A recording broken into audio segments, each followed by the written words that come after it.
Welcome to Soundbreaker. I'm your host, Bob Shammy, and we're about to break the silence. Join me as we go behind the scenes and meet some of the most influential names in the music industry. Get ready for remarkable success stories that break the norms and defy the odds. From dreams to success, from challenges to victory. An exclusive backstage pass into the lives of music trailblazers as they create their own path to success. This is Soundbreaker.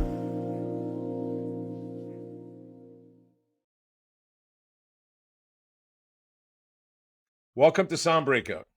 On today's episode, we're talking to Steve Chip and David Fritz, who are groundbreakers in the music industry. Thank you for joining us both, gentlemen. For our listeners who might not be familiar with you both, could you please introduce yourself and tell us a little bit about what you do? I guess, Steve, you could start, and then we'll go to David. Sure. Please. Well, first of all, Bob, thanks for having us on. My pleasure. Absolutely. David and I are co-founders of a company called Creative Intell, and we've been developing a suite of products for the entertainment business, specifically targeting around the legal and educational areas of the business. I have a diverse background in the music industry, from management to running record companies to touring to owning a Mexican wrestling league at one point that was on TV and touring. Wow. David, I'll pass it over to you. Yeah, yes. I've been again, as Steve said, thanks for having us today. My pleasure. I've been an entertainment lawyer for over 30 years. I started my career at the Grubman Law Firm in the early 90s and went into music distribution because in the late 90s, I put an album series out called Mob Hits, which was all the songs from Godfather, Goodfellas, Casino, Donnie Brasco on a single record, and came out with multiple volumes, and it was really successful. And from there, I started a law practice with my business partner, Jason Boyarsky. Boyarsky Fritz is the name of our firm. And we have offices in New York and LA, and we represent people such as Mark Anthony, Joan Jett, Earth, Wind and Fire, Little Tecca, and many more. So, and that gave, which we'll talk about later, that having that experience is helped frame where we are today. Great. You must work, you probably work with Paul Schindler, a good friend of mine. I worked for Paul. I was Paul's associate for 7 years. Absolutely. Wow. Small world. Paul was an attorney of mine for many years too. On a bunch of projects. Here we go. We're going to get Paul on the podcast then next time. Yeah. Absolutely. All right. Gentlemen, let's see. As top entertainment, I'll go to David if you guys don't mind. Sure. David, as a top entertainment lawyer who what made you want to specialize in the music and part of that music industry as a whole? Feel free to take us back to your childhood memories, like how this whole thing started, where your love for being a music attorney or entertainment attorney. Yeah, well, I guess, being a lawyer, that came from, my parents saying, you got to go to law school and then you can do anything you want after law school. But while I was in law school, actually, start back, I guess, I'm a child of the MTV era. So I grew up with what was playing, on MTV at the formation of MTV, which was a lot of new wave music and progressive rock and all of that. And then I got to college. I went to GW undergrad. And when I was at George Washington, I experienced the Grateful Dead and 60s music and the Stones. And one of the artists that I got exposed to was a New Orleans rock and roll band called the Radiators. Yes. And while I was at GW, I saw the Rads many, many times live. So I love live music. I've seen a ton of live music. And that experience with the Rads, my father was in the watch business. So I went to one of the shows and I went backstage, knocked on the door backstage after the show, figured out a way how to get backstage. It was a small venue. And I ended up meeting up the manager and I was able to convince him to buy watches with the Radiators logo on the face of the watch. So my first experience in the music business was selling merch to a band rather than being a lawyer. But then going to law school, I came out of that experience and saying, well, if you can go into any area of law, what would be the best area to go into? Well, might as well be entertainment law because, that looks like it's going to be fun. And it was fun working in those days. Do you play any instruments? Shout out to Paul there. Yeah. Paul Schindler, yes. Exactly. You play any instruments, or were you a part of a band or something, or not really? I played a zillion instruments really, really poorly. So I'm very good air everything. Air guitar, air horns, air keys, but not actually playing. Great. Amazing. Well, Steve, we don't want to take all the spotlight, steal it from you. But again, now we'll go to you, Steve.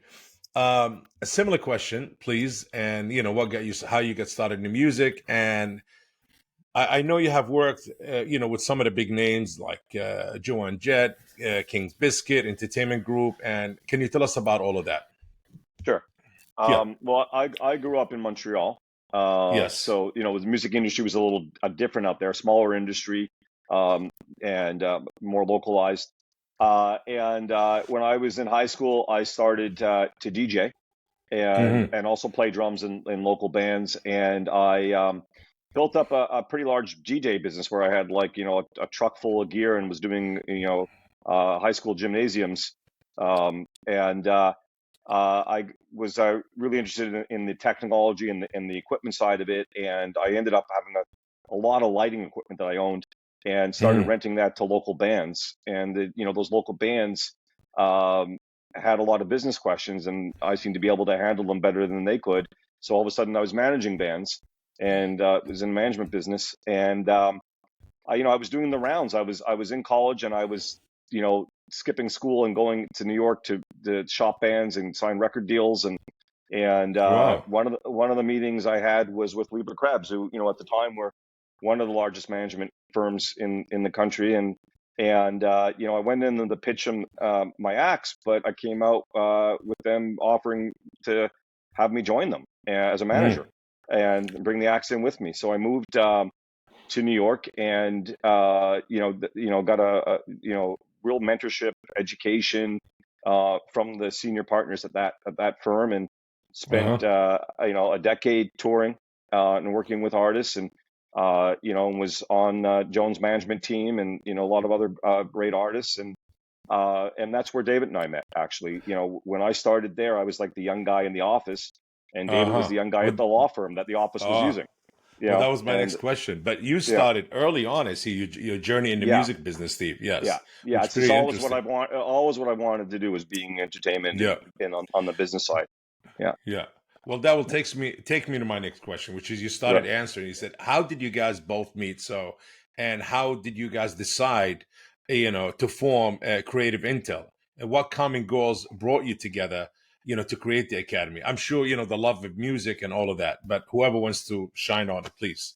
Yeah, I'll start with it. And so, as I mentioned, I was on working at Lieber Krebs as a partner, and David was at Rubin Dursky. And so we were the two young guys working on a lot of stuff together. And we just maintained this sort of friendship and business relationship over decades, really. And over many projects. And, I was, using office space at his law firm, and we were seeing each other on a daily basis. And David started to teach a class at Hofstra, where he went to law school. And he had all these books that he had gathered to decide if he was, what book he was going to use in the class. He wanted to use contracts in the class, but the school was, you also have to have a book. So, so there was, we were looking at all these books that we had both read when we were starting out. And, there's a few classic music business books, but, we came to the realization, I was looking at them, that they're really a bit antiquated. They don't follow the journey of the way an artist makes music now. They don't start with a beat maker in their bedroom or some kid buying a beat and singing over it and releasing on social media platforms. And they don't really follow the journey of an artist, and they're really hard to read. They're really kind of boring to read. And they don't actually get into the nitty-gritty of contracts and the business itself. And so, that was an ongoing dialogue that, there's some problems in the industry. There's problems on an educational basis. There's lots of great places where you can get education on how to market or how to create music. There's very few reliable quality resources on how the actual business works that are run by professionals and lawyers. Let me tell you, if you guys came up with this idea years ago, you would killed it. I mean, it's still needed. I'm not saying you're too late for it. Never. No, absolutely not. But again, it's needed, especially back then, even more, because, as somebody comes in the business new, whether you're an independent starting a label or an artist, like where to go, which lawyer is the good lawyer, how much money it's going to cost me. A lot of people did things without a lawyer. You're aware of that, David. I'm sure you do. A lot of contracts have been signed. And well, a lot of people still do things. A lot of people still do things without lawyer because the industry has gotten to the point where there's such a volume and pace that at this point I don't know how lawyers can even keep up with everything. And then when you take that into account, also, you have situations where you have topics that are really, really hard to explain in words. So correct. I'll give one just as an example is if you have a management agreement and your management agreement ends, what does the talent have to pay the manager when the deal is over? Like, do they have an ongoing obligation to that manager? And explaining in words to an artist or even to a manager for that matter, like, okay, well, there's an ongoing, the manager can still get income from the products created or the services rendered during the term of the management agreement when the management agreement was actually in place, but after that term that they have a continued right to receive income. And how does that work? Is it forever? Is it forever with some income? Is it, trail off and have a sunset subject to a sunset clause in certain income? That's really hard to explain in words. But what we did is we animated it and put it into, we present the education in an animated format. So it lets the user that's watching actually understand it. You made it more digestible. Yes. More digestible. Yes. Part of, we have a full educational training platform, right? And it has full courses. We call it like a 5-step process, right? The first part is the basics of education. So there's courses and training on copyright, publishing, music business 101. But okay, so when you got the fundamentals down, and we teach those fundamentals with an animated series called the Intells. We teach it in very detailed courses that are really graphic and fun and easy to understand. And then you got to learn the contracts of the business, because whether you have a lawyer or not, you need to understand what you're signing. We have decades of issues of artists who've never understood what they've signed.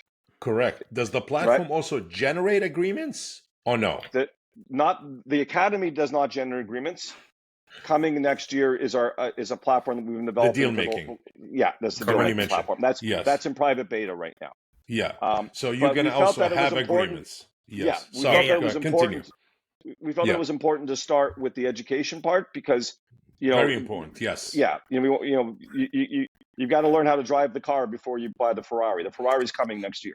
Yes. Correct. And so. So the second part is understanding the deals, and then the third part is the negotiation, the concepts like David's talking. So we have these graphic playbooks that break down, really explain how does a net royalty work, how does a PPT royalty work. So so you're not in the dark about how your career is running, and if you're lucky enough to have a great attorney, which a lot of people are, then this makes you a better client for the attorney. And if you haven't gotten to that point in your career where you can afford an attorney or have one involved, then this at least, gives you a path to get there. And the publishing, that's another world. That's another world on its own. A lot of artists understand the word publishing, but do they know what it entails, neighboring rights and all of that? No. You guys explain also there's a publishing. Explain it in detail, accurately, both in animated series and in courses. Amazing. And there's a lot, there's a lot of misinformation out there too. There's a lot of inaccurate stuff online. Correct. So, we really pride ourselves, David's knowledge as a lawyer, and then we have a couple other subject matter experts as well, as lawyers that, that build this education out. Honestly, you guys deserve for such an idea. You guys deserve an award, because this is something needed. David and Steve really needed for many years. And David, as a lawyer, you've seen all type of artists walk in and out of your office. You worked with everybody, from the name drops who you work for and you work with. Pretty impressive. I'm not going to go to details, but whoever Google who you worked with and for, they'll see the big roster of artists that you guys worked with. But Absolutely. yes, the industry really needs this big time, definitely. And also, by putting it on a platform and not doing it as a book, we're going to be able to live fire. I mean, there's a community element to what we're doing. Mm-hmm. So when users are on and they're learning, and then they're like, wait a second, I'm a little confused by this, or what about that? We can address it live fire. And maybe it's something that's super nuanced that we need to add to the education. Well, no problem, because we did this on a platform. It's easy to edit our own education to do it. But we're going to let users, when we launch the community elements of this, which are launching very soon, users will be able to ask questions for, of one another in all aspects of deal making and being in the business of music. Not just legal, but, what kind of insurance should I have? And what do I need insurance for? And who's should I be buying that insurance from? And what does it entail? And, which are not necessarily legal issues, but business issues. Business issues, because we are trying to help the business of music. That's what we're doing. So if I'm an independent label and I want to start and I don't know nothing, that platform would help me to do that. Absolutely. Great. Yeah. This is amazing. Yes. We kind of view it from this standpoint. We view it as like, who are our users, right? So certainly it's the normal stakeholders of the music business, whether it be, a recording artist, a songwriter, a producer, a label exec, a record a publishing exec. So all the people that are, or managers, all of those. But then it's also, are you a lawyer that are starting out in the music business, or you want to get into the music business, so it's great for them? Are you somebody that's a young person working at a company, at a private equity or venture fund that's investing in music? Whether it be buying rights or investing in technologies that are backing music. Well, to understand the fundamentals of how everything interacts with one another, and what actually does a label do versus a publisher, and what happens when you have label and publishing in-house, like the majors, where it's two different sides. We cover all of it, so you could really get you could go shallow or you can go deep, but we go deep in the education. Yes. So also students or people coming into the industry trying to figure out how to break in. This is the type of education that we think is invaluable to help them, launch their careers and sustain through the careers. We've got, management companies that are using it as a daily resource. When they're negotiating producer deals and they have a question, they're using it as a daily resource for their company. So we think it's fundamental and important and has been lacking in the industry. And then when we launched the document assembly side of it, then it's a network product. So it's kind of like QuickBooks, but it's for legal. So you could be an artist and you have your parents, your manager, your lawyer, your agent, your label, A&R, your publishing A&R. We all can go into the account and have different ability, whether it's starting the contract or just viewing the contracts. Because just as much as the business of music is a business of collaboration on a creative standpoint, well, that creates it, the creative side that makes it collaborative causes the business side to be collaborative. And the fact that there's all these monies that are generated from all these different sources, you need to be able to deliver information to performing rights societies and labels and publishers in order for them to properly collect the money for you. So, so we have that networked all together. So eventually, this is becoming, if it's not already is, a 360 for the business side in the music industry for That's artists the or goal. independent That's the goal. labels. The A goal whole is to 360. the goal is to reinvent the process of deal making. Wow. Would that take a business away from other attorneys or not really? Because still, a lot of people do need an attorney, but Yeah, you at no, least we prepare don't them think and so. yeah, We don't think it takes away. Well, we think it certainly will put less stress on lawyers, right? Because yes, now because there's so much business. If you yeah, ask any lawyer, did you do all your work today? And the day ended, and you got everything done that was on your to-do list to get done today. No hmm lawyer, nobody, not forget lawyers. Nobody's ever going to say to you, "Yeah, I got everything done that I wanted to get done today."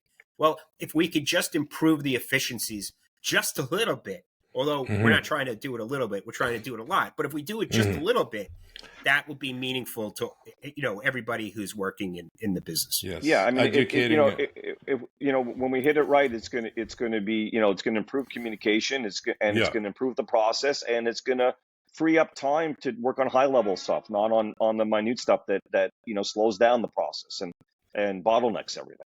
true, very true. Well, we'll plug in the name always, Creative Intel, guys, for our listeners. And then the last thing Creative that Intel. about Yeah, we talked about understanding the fundamentals, yeah, understanding the contracts yeah, within the negotiation. yeah. David mentioned the community. The fifth part of it is live seminars and teaching, which we do on the platform, and we're launching that first one December 12th. You mentioned something about QuickBooks and accounting. Are you guys going to add that to it also? How does it work? I mean, you're going to have an accounting part actually. Part, you guys mainly focus on the business and the legal part of it. But what about We feed into counting systems. So the you data do? the data Uh-huh. that you create from your contract, your contract no longer sits in a drawer or as a PDF on your hard drive. It Yeah. becomes actionable data that you can deliver into other systems. Interesting. Interesting. Interesting. And you'll be Would able it to all? run reports. So if you did an album project and you had Yeah. 10 different producers who produced 10 different tracks, and Yeah. now you need to see a summary of what did I pay all the 10 producers by contract on those, for those 10 tracks. You'll be able to run a report of it. There's hmm all different reporting functions that that are inherent in what we do, because we're just mimicking what the needs are. And what gets done manually today by many Yeah. people will now be automated, you know, Yeah. um, to get it Yes. done. Automation is the key, and you both know what's needed. You've been in the industry enough to say, "Hey, we know exactly what the problem is, and that's a solution for it." Steve and I Great. are building the tool that we wanted to use for our own businesses. The That's business, yes. It's that's always really like what it this. comes down to. It's Yeah. always like this. Creative Intel has gained a significant support from industry experts like Lyra Cohen, Kevin Lyles, and others. How does the support of these influential figures impact your business or your mission?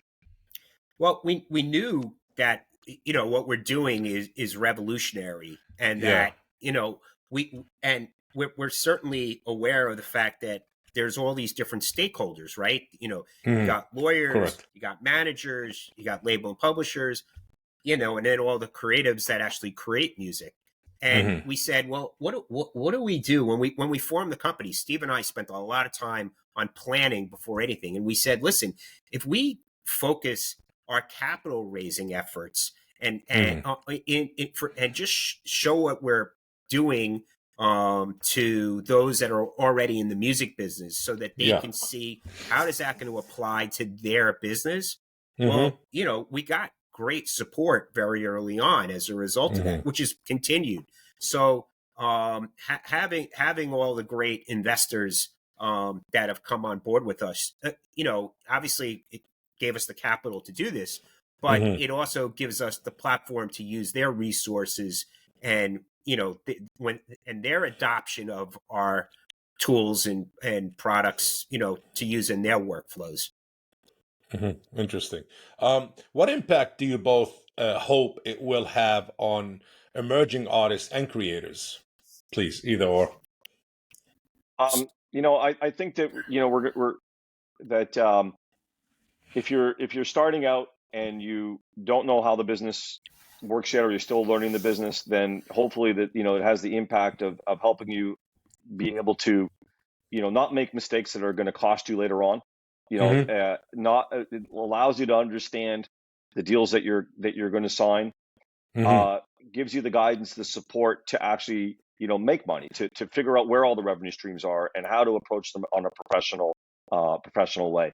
It's like David said, it's the tools that I wish I had when I was starting out and still want and need now.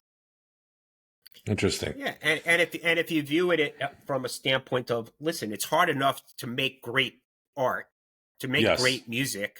Yes. And if I have to, worry less about the business side, because I actually have, guardrails, bumpers on the bowling alley to make sure it's not going into the gutters. Yeah. Well, then I got more time to focus my energy on the creative. That maybe I'll make better art that by not having to, fear that I'm, where the next check is coming from and all of that.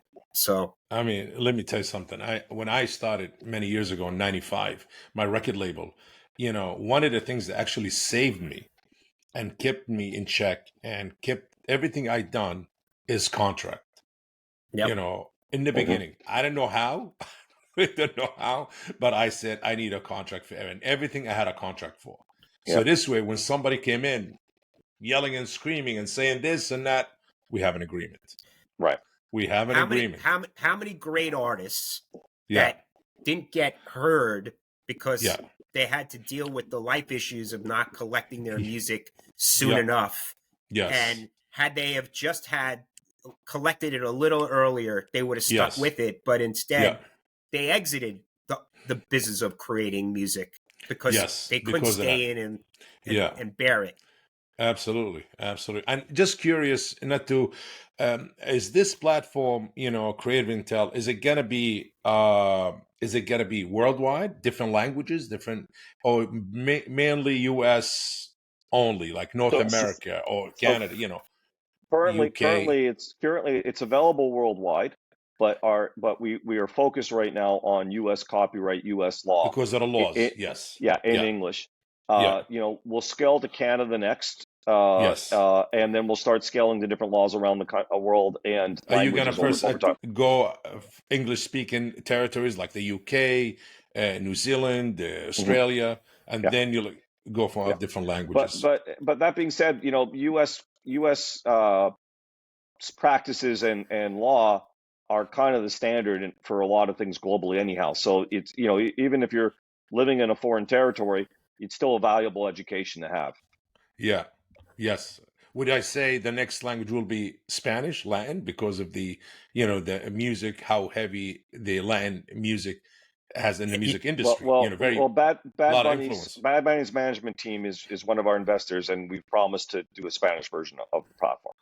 Okay, great. Well, you tell them this is exciting news to know. Good to know. I'm glad I'm digging in a little more. Yes. In Central and South America, when you get contracts from labels and publishers and concert promoters, etc., there are often two columns. On the right side will be Spanish, on the left side will be English. And you change your language in the revisions, and then the counterparty that's in the other language changes it to match it, and you can see where it is. Or today you could throw it into Google, and figure out how to translate it, more or less. Okay. So interesting. Now you mentioned Bad Bunny's manager. He's one of the investors or one of the partners involved, which is great. Obviously, he believes in it, and I do actually. Are there other names you'd like to mention, or not really? Legally, you're not allowed, or No, we can mention. I mean, it's Remus Music, which is Bad Bunny's company. It's Electric Feel, which is Austin Rosen, who co-manages Post Malone and has a great producer-songwriter list. It's Lucas Keller from Milk and Honey. It's Crush Music, which is Miley Cyrus and Fall Out Boy, Panic at the Disco, Sia Lord, Green Day, Train. It's Mac and Robert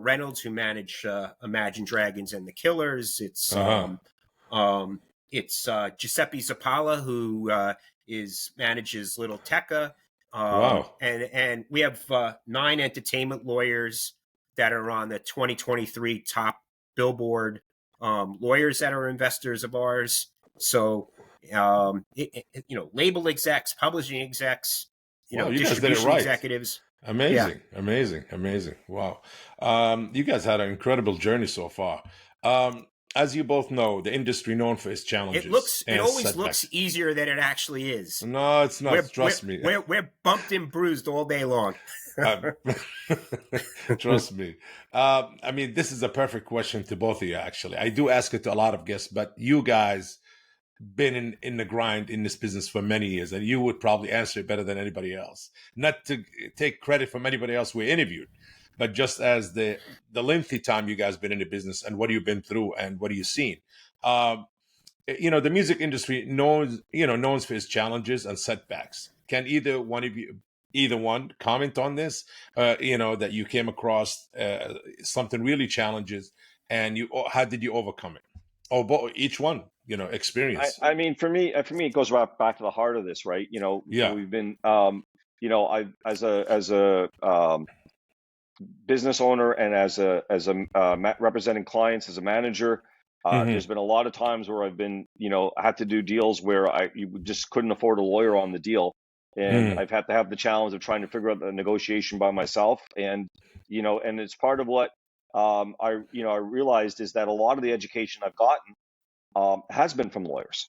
You spend a lot of time asking lawyers questions, and so I've always had to overcome those challenges. I've learned how to speak the walk the talk, and when to ask a lawyer questions, and when I can move the process along by myself. It's obviously always better to have an attorney next to you or as Correct. part of it, but that's always a challenge. When you're at the beginning of your career or in a new project. David? Yeah, I mean, for me, it's a couple of things. It's certainly time management, right? Yes. Because you, as a practicing lawyer, I want to provide high quality, fast service to my clients. Yeah. And if you got 3 fires to put out at the same time, it's difficult to manage those. Well, one of the things that you have to do is you got to be teaching your clients over time. Like, this is our position we're taking, representing you, but you got to understand the counterparty's side. What's the other side? What are they wanting to do? And if you can understand both sides and understand this is what would be great if we could get for you, but this is what the other side wants, so you could have that dynamic. Well, having our education, at least we could give it to, as lawyers using the platform, we could give it to the client, the creators, and say, hey, understand both sides of this. And then we'll talk about your needs, but let's talk so you understand really the mechanics of how it all works. And that's the beauty of what we're doing, is that it gives a wide, we don't take a pro artist position. We don't take a pro label position. We show both positions, so you can literally understand what's the dynamic on both sides. What does each side want?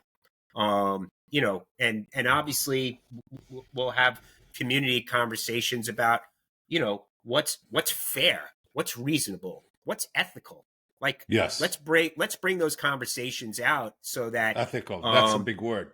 That's very important. We're going to, you'll see as we move along, we're going to become a bit of a community watchdog, and we're going to be calling out unethical practices. We're going to be pointing out clauses or contracts that need to be revamped in the industry. We're going to try to take an active role in that area as a company. I'm an artist, so I'm an independent label. I signed a contract and it's not good, and I come to your platform. Can I come in and say, hey, I just heard about your platform. Am I too late? I just signed this about a year ago or 6 months ago. I don't know what to do. I think I'm being, I don't want to use the word, but I'm being, done in a bad way. So can you guys help me with the agreement? If I come, can I upload it or something? Or is there a service like this also on the platform? Would allow situations like this? We'll ultimately have a marketplace for lawyers, so we can help you find lawyers that are real entertainment lawyers that you can hire. You know, when it comes to renegotiating an existing deal, the record bit. You know, if you really ask any entertainment lawyer, like, how do I fix a bad deal? Well, everything's fixable in success. Ultimately, you know, if you're successful in your art and it's making money, you're going to be in a position to your label or publisher or whatever you gave rights to, the party that you're in business with. They're gonna be more apt to change the deal because you know, it doesn't make sense for two parties to be in a deal that one party's really unhappy with the other side. But hopefully we're also going to dispel myths, because there's a lot of times where, you know, I'll have talent that come to me and say, hey, I shouldn't be exclusive to this distribution deal. And the answer is, why not? You got paid in advance. Like, that's the way the business works.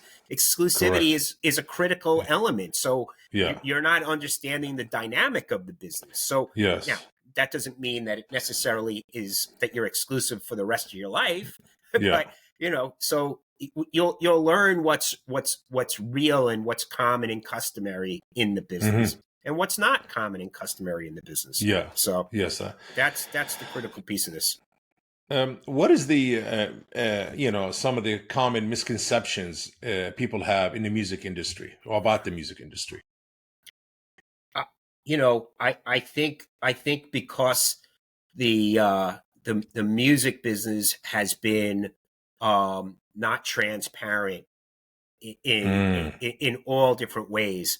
You know, that's one of the key things that we're trying to break is ad transparency. Make things transparent so that you know, because, you know, everybody has their opinions on stuff, and like I said earlier, you know, we want to give both sides opinions. We're not going to take a pro label, pro publisher, pro artist, pro manager. You know, it's just get both sides, know what both sides are thinking. Yes, exactly. And we still have Steve with us, by the way. Steve, are you there? Because I know his name is still there, but Steve, you're on camera. Yes, we don't see you. Well, we'll carry on. I'm sure he's probably having technical issue. Probably he'll fix it quickly. He's off. Yeah, he'll probably call in again. You're still with us, Steve, in the heart. Technology, has a significantly, I should say, changed the industry or the music, the industry music landscape. How has technology influenced your work and the music industry, as a whole? I mean, every day, look at how AI and like the music business being, having audio only elements and audio visual elements, and, image, if you think about the intellectual what is the intellectual property, the core intellectual property of the music business? It's recordings, it's songs, it's album artwork, it's music videos, and then it's the text of bios and wherever text is used. So AI is changing all of it, and we don't know where it's going to go. We know that we want to protect creators, and make sure that they monetize their art and get paid, correctly for, the work that they're creaing. So you think there's a misconception on AI right now just because of the generative AI out there? I think that there's going to be, I think AI is going to meet blockchain at some point. And you're going to have, just like you have social media checks. Is this, are you the actual person? Well, that's going to happen through artificial intelligence and through blockchain. And is it really you and I speaking right now, or are we AI mimicked by an alternatives. AI. Yes. Yeah, and that authenticity will have to prove that we are really who we are through blockchain. I think that's where, I think blockchain is going to become much more important over the next couple of years. Yes. I'm not saying that crypto. I'm saying blockchain as a blockchain. Yes. Authenticity of who and what content really is. How are you going to know that an article is really written by a source where it's saying it's written by? So I see what you're saying. Yeah, I mean, the introduction of ChatGPT as far as text, that's a big text AI platform, which there's a lot, from resumes to articles to, I don't know, people trying to write books through it, or scripts, or movie scripts. Right. I heard yeah. So it's still a gray area yet. Totally. Yeah, I mean, it's fun to use them, and it's certainly going to be they're certainly useful in many ways in speeding up workflow, but they can't be self-reliant. So, well, I mean, I've been seeing a lot of great AI platforms that actually adding a lot to the industry, making things that wasn't available in the past or wasn't possible to do, and making it easier and possibly to do. And which is obviously, yes. I mean, as long as, there's two sides to everything. So I would say more the positive side I'm focused on, and the tools that assist us to do things much faster and better. Right. Totally. No, I think it's going to be positive. I don't think, I think AI is only going to help the world, not hurt the world. Correct. But we got to certainly be guarded in how it's deployed and used. And I do think regulation will be helpful. This question was going to go out to you and Steve, your partner. How do you stay, up to the latest trends? How do you stay innovative, and how do you follow and say, hey, you know what? I just got an idea, this and that. I mean, we certainly read all the trades. Yes, that's certainly, and you have to, it's a lot of reading. And it's being in communities with people that are actually really, really bright. In fact, I don't know if you know Sam Parr, who's a great,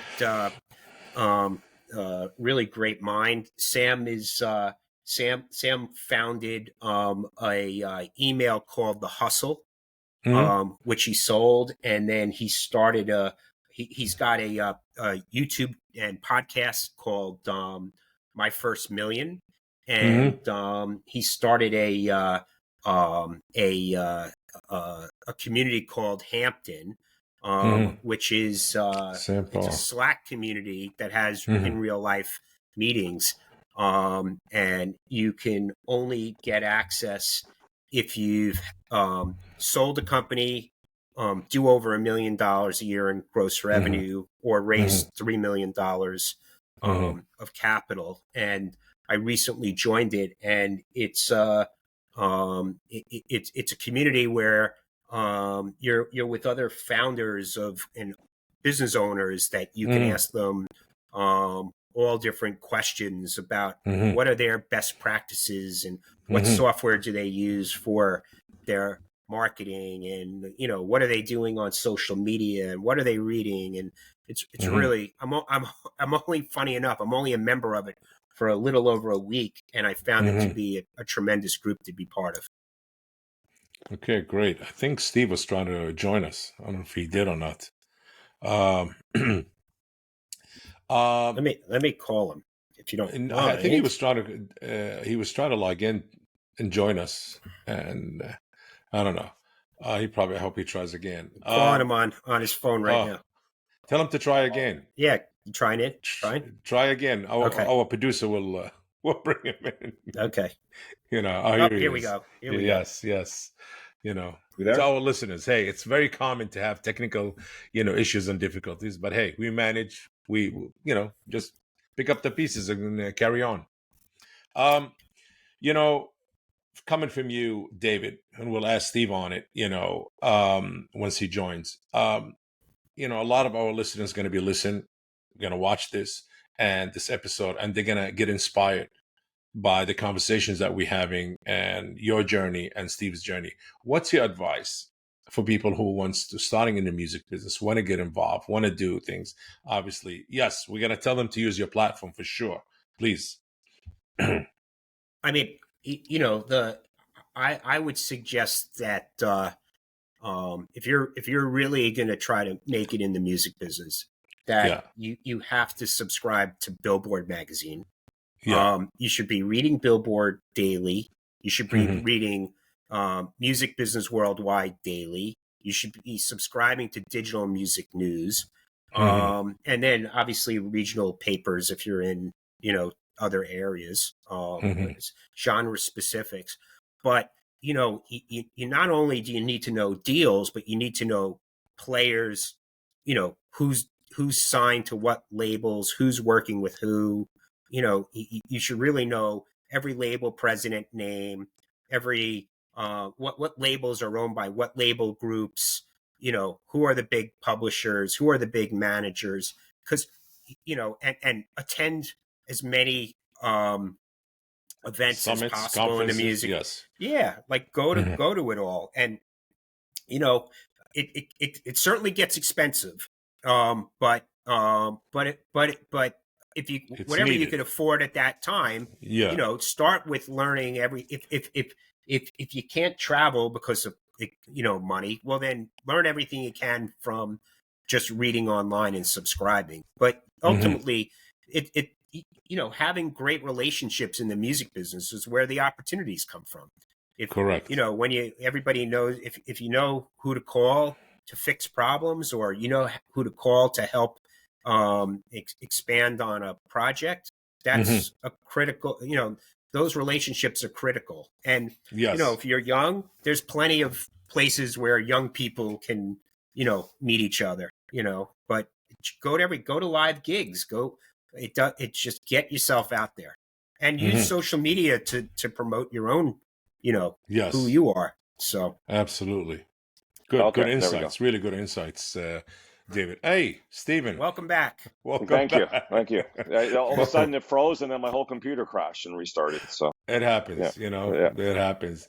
We missed you on a couple of issues, but we had one of them is basically, tips for when our audience is going to watch the show, going to be inspired by both of you.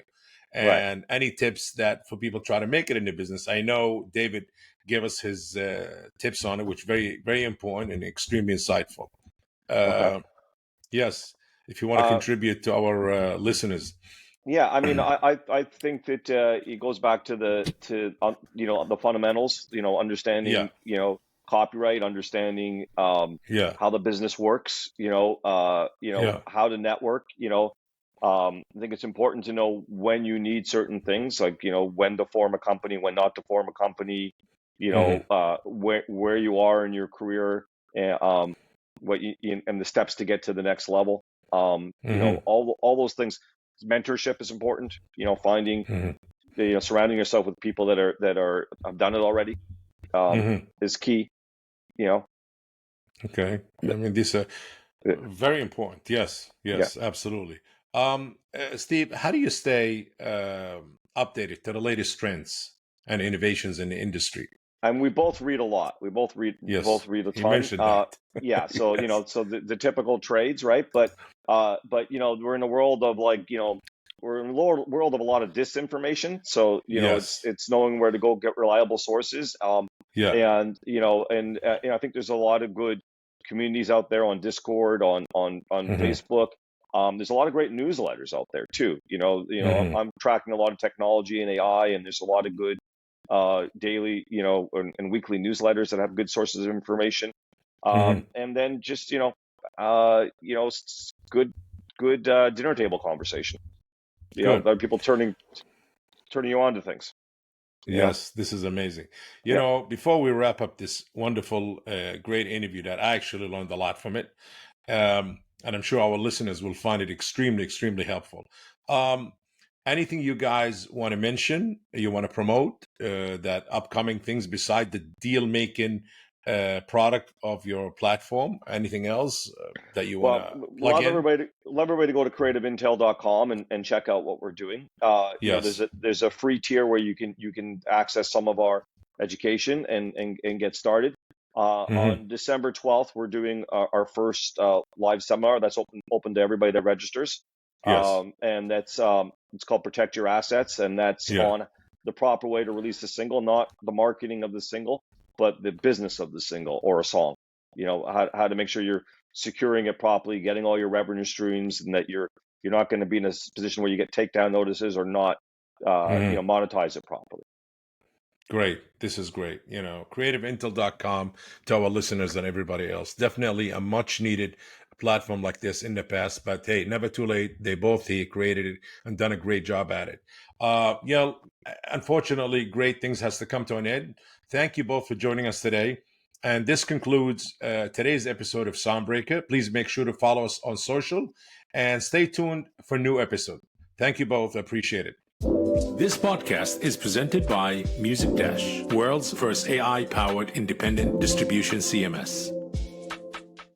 If you enjoyed today's episode, make sure to share the Soundbreaker podcast. And if you are joining us on YouTube, please like this video and subscribe to the channel. Until next time.